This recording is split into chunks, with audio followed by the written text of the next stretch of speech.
મોહમ્મદ માંકડની વાર્તાઓમાંથી આપણે વાર્તા લઈ રહ્યા છીએ રહેસાતા જીવન. હવે હાના કરે નહીં ચાલે, છૂટકો પતાવો. એક વાત કર એટલે પછી અમે કાયદેસર કરીએ. જમીન માંડનાર, ખેડૂતને ધીરધાર કરનાર અને એના પૈસાના જોરે પ્રજામંડળના પ્રમુખ બની જનાર શેઠ મણીલાલ નાગરદાસ, જેમનો જન્મસિદ્ધ હક હોય તેમ રાડો પાડી ખેડૂતને ધમકાવતા બોલ્યા હતા. પણ બાપા, પૈસા આપવાની હું ક્યાં ના પાડું છું? મૂર્તિમંત ગરીબાઈ જેવો કાનો ઓરડામાં પોતાની પડેલ સળીના કટકા કરતો કરતો બોલ્યો.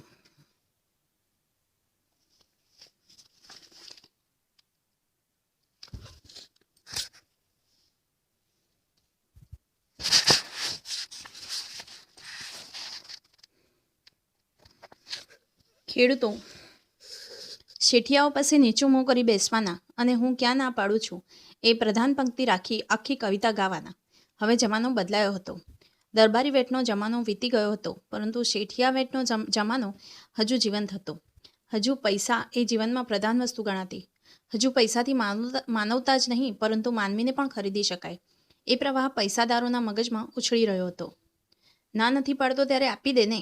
આ તો તમારે ઘરે ખાશો નહીં ને મારે ત્યાં આવશો નહીં એ વાળી વાત. પૈસા દેવા નહીં ને હું ક્યાં ના પાડું છું? તકિયાને અઢેલી સોપારી કાતરતા કાતરતા શેઠ બોલ્યા. તમને ઠીક પડે એમ કરો બાપા. મેં તો લખી દીધું છે કે તમે ગમે તેમ કરી પૈસા લેવા હકદાર છો, મારે ફરવું નથી. હરિશ્ચંદ્રે વિશ્વામિત્રને રાજપાટ આપ્યાની કબૂલાત આપી હતી એવી કબૂલાત આપતા કાનો બોલ્યો. તારી પાસે 500 જેટલા લગભગ નીકળે છે. જો બની શકે એવું હોય તો ભરી દે, નહીં તો બળદને ગાડી ખંડી દે. મોઢામાં સુપારીનો ચૂરો નાખતા નાખતા શેઠ બોલ્યા. પણ બાપા, હમણાં ક્યાંથી બને? હવે તો ખેડ પણ મીખી નાખી. તમારા બાકી રહી ગયા એ રહી ગયા. ત્યારે હવે અમારે નાહી નાખવાનું એમ ને? ના, પણ થોડાક દી ખમો તો શું ધૂળ આપવાનો હતો? શેઠ તકિયા પરથી બેઠા થઈ ગયા. જો ન આપું તો ગાડી બળદ તમારે રહ્યા. તૂટી ગયેલ ચોરનો સરખો કરતા કરતા કાનો બોલ્યો. તો લખી દે. તમે કહો એમ, હું ક્યાં ના પાડું છું? હા તો ઠીક, આપણે બેયને મીઠો સંબંધ રહે. વળી કામ પડે ત્યારે અમે ઊભા રહેવાના. ચકલીના નાનકડા બચ્ચાની સાથે બાજના માળામાં બાજના બચ્ચા જે ખેલ ખેલે છે તે ખેલ શેઠ ખેલતા હતા. શેઠે હાથમાં કલમ લીધી, જાણે કાનાનું કિસ્મત ન લેતા હોય એવી અદાથી. કાળા અક્ષર કાનાને કુહાડે માર્યા હતા. પોતાના અંગૂઠાની છાપ શેઠિયાના ચોપડામાં. કાનો ડાબા હાથનો અંગૂઠો ચોળતો હતો, સાફ કરતો હતો. જો તું 1 મહિનામાં પૈસા ન આપે તો તારા ગાડી બળદ મને આપી દેવા. કર અંગૂઠાનું નિશાન. શેઠે ચોપડો આઘું ઠેલતા કહ્યું. એકાએક સામેથી ચીંચી અવાજ આવ્યો. અલ્યા રમણીક, દોડ સામે ચકલીના માળામાં બચ્ચાને કાબર મારે. શેઠે બૂમ મારી. કાને અંગૂઠાની નિશાની કરી શેઠ સામે જોયું.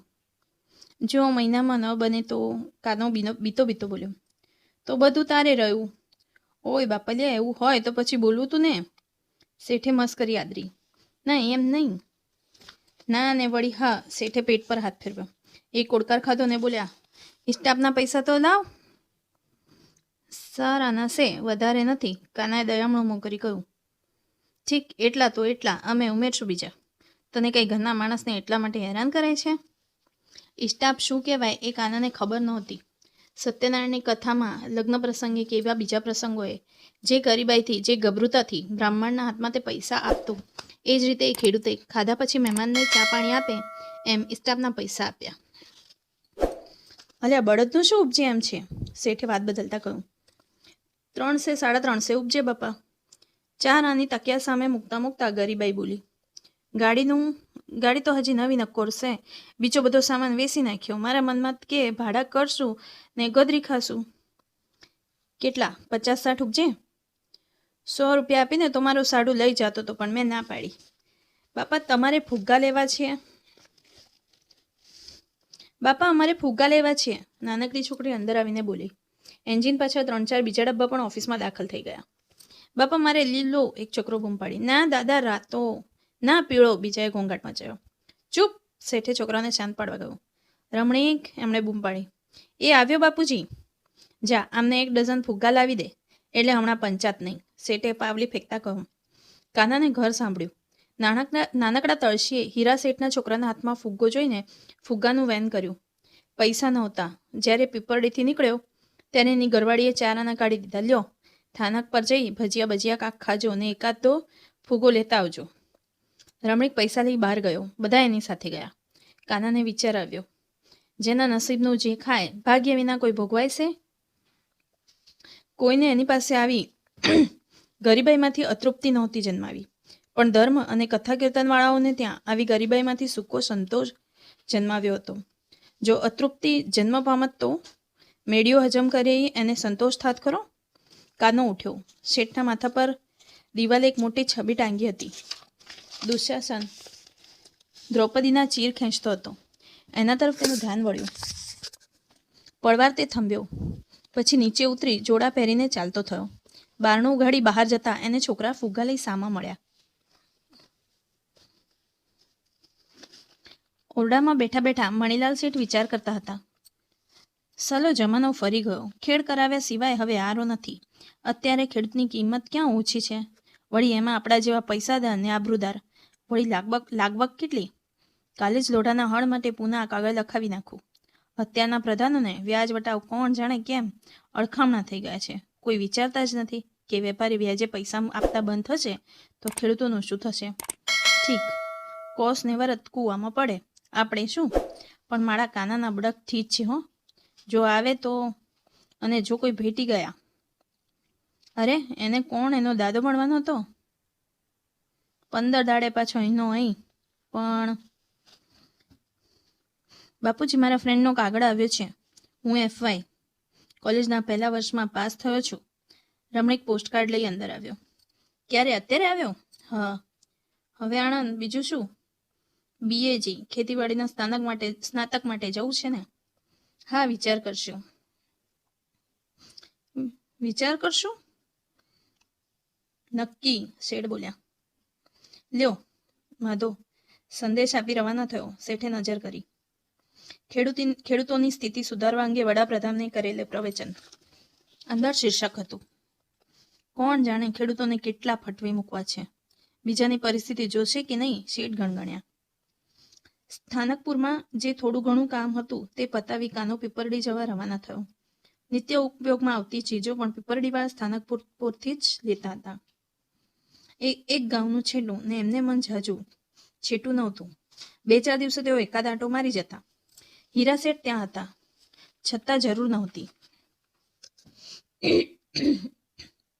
બપોરના 4નો સમય હશે. ઉનાળામાં સાંજના 4 કહેવા તે ખોટું છે, કારણ કે 4 વાગે તો પણ તડકો કંઈ ખાસ મોડો પડતો નથી.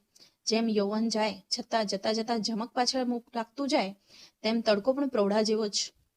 હજી લૂ બંધ થઈ નહોતી. મોઢાની ચામડી તતડી જાય એવી ગરમ લૂ. કાનો બિચારો